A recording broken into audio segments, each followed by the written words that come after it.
ईश्वर Hindi 1 to 1 पे अभी देखते हैं दरवाज़ा खटखटाना को इंग्लिश में क्या कहते हैं। आई एम श्योर आप में से बहुत सारे लोगों को पहले से ही पता होगा, लेकिन इसके बारे में दो बहुत इंटरेस्टिंग चीज़ें हैं जो अभी हम डिटेल में डिस्कस करने वाले हैं। चैनल पर नए हैं तो सब्सक्राइब करने के साथ शुरू कीजिएगा, इंस्टाग्राम पे देख रहे हैं तो फॉलो कर लीजिएगा। करते हैं शुरुआत। दरवाज़ा खटखटाना, इसके लिए आप नॉक का इस्तेमाल करते हैं और नॉक के साथ आप हमेशा ऑन का इस्तेमाल करते हैं।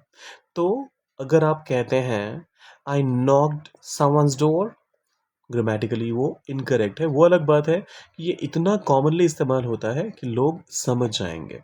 सो नॉक के साथ हमेशा ऑन का इस्तेमाल कीजिए। इसके अलावा एक और सिनेरियो है जहाँ पर आप कहते हैं नॉक एट। अब इसका इस्तेमाल दो केसेस में होता है।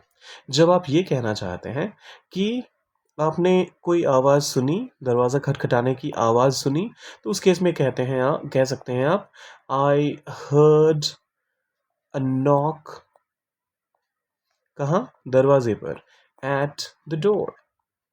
मतलब आप ये कहना चाहते हैं कि जो आवाज़ का जो सोर्स है वो दरवाजे पर है, या फिर someone is knocking at the door. अब इस केस में आप ये कहना चाहते हैं कि जो इंसान नॉक कर रहा है वो दरवाजे पर खड़ा है।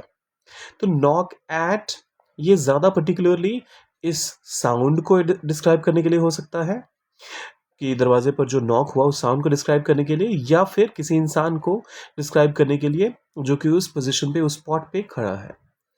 तो नॉक ऑन या फिर नॉक एट। खाली नॉक का इस्तेमाल मत कीजिए अगर आप ग्रामेटिकली परफेक्ट बोलना चाहते हैं तो। कुछ और एग्जांपल्स आपके लिए, अंदर आने से पहले खटखटाओ, नॉक बिफोर एंटरिंग। यहाँ डोर का इस्तेमाल नहीं हुआ है, ऑब्जेक्ट है नहीं, तो हम ऑन का इस्तेमाल करेंगे कैसे? So knock before entering. किसी ने दरवाजे पर दस्तक दी, someone knocked on the door. Someone knocked on the door. वह लगातार दरवाजा खटखटा रहा था। इसका ट्रांसलेशन आपने डालना है कमेंट में, और जाने से पहले क्या करना है, सब्सक्राइब, लाइक और शेयर कर दीजिएगा। मिलते हैं जल्दी।